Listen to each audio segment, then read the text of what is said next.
So we have Dodge and Ellie. That is not Ellie with him. That's actually Cream. She's a little Nubian Kiko mix.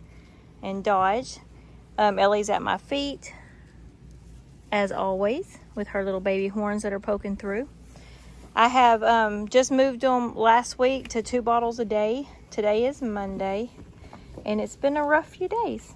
I'm not gonna lie. I've never weaned bottle babies before. I'll let y'all watch the other babies while I talk, because they're playing and not climbing all over me.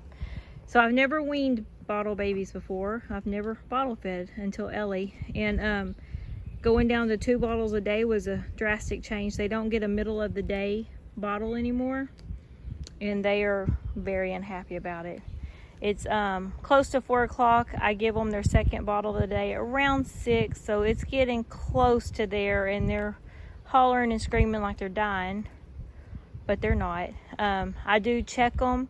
I like to run my hand down their backbone, and if I can feel their hips at all, I know that they're dropping weight, because at this point I cannot feel his hip bones. They're not pronounced. His ribs, there's no bones on him that you can really feel pronounced. And Ellie is the same, who is still at my feet. So I rub my hand like that, and I cannot feel their bones there.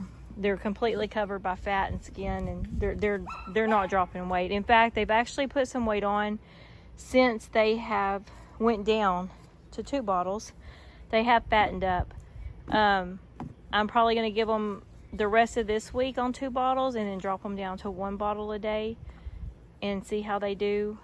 They're 7 weeks old now, and so I feel like I can, at 8 weeks, drop them down to 1 bottle a day, and we'll see how they do from there.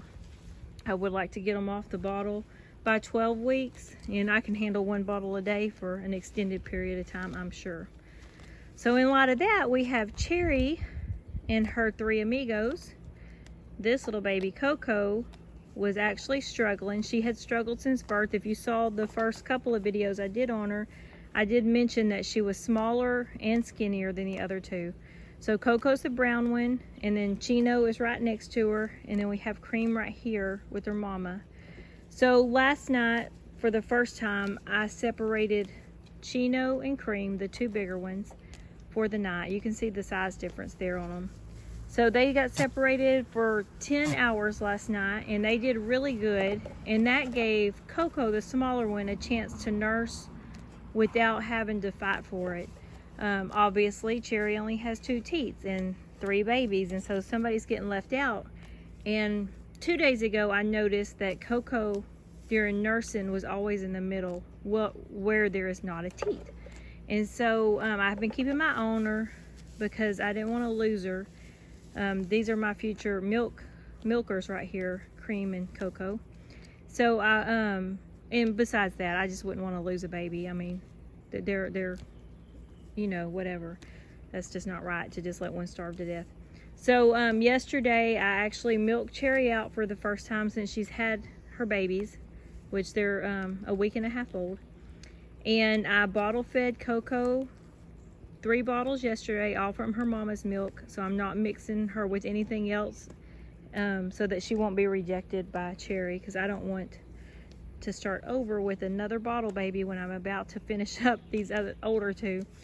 So I did give her 3 bottles yesterday, and then we locked the bigger 2 triplets up, which you can see there's a sizable difference there between Coco and the other 2. So they got locked up. She got all night with her mama, and this morning she had a nice full belly, and she's been pretty active today, which she had been active, but she was just very skinny, and she's still a little thin. The other 2 are much thicker and healthier. So I have fed her 1 bottle today, which I have been out today. I haven't been around the house much, but I felt like with her having all night to not have to fight for her food, and I'm going to start doing that, is separating the 2 big ones at night, leave her out. I'm milking Cherry in the morning, and that gives us some milk. And if I need to continue supplementing Coco here with a bottle, I can do that, so that I'm not switching her off of her mama's milk, which can cause Cherry to abandon her because she no longer will smell like her mama. Or that's my theory anyway. I don't know if that's true or not. I just know when they're nursing, Cherry smells their back end. And I feel like if they start smelling different, it's a recipe for Cherry to be done with her, and I don't want that. I want these goats raised by their mama, and when Coco is actually doing better, she's going to go in the separation pen with the older two so that I can get enough milk for us.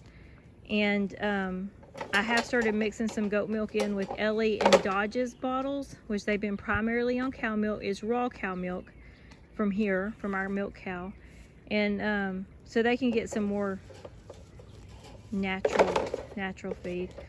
We have EJ over here who insists on getting in the food bowls. Dodge checking out the food bowls. He has started on grain. He won't eat from the bowls. I have to actually hand feed him grain, which is ridiculous. And Ellie does eat from the food bowls there. For sure she does. But Dodge here insists on eating out of my hand. So I do hand feed him in the morning and sometimes in the evening a little bit of grain. And then he has unlimited access to hay and grass. But this is just an update. Dodge is doing great. Ellie's doing great. It's a good girl. They make a great little pair. And we're happy to have Dodge with us. Thank y'all for watching.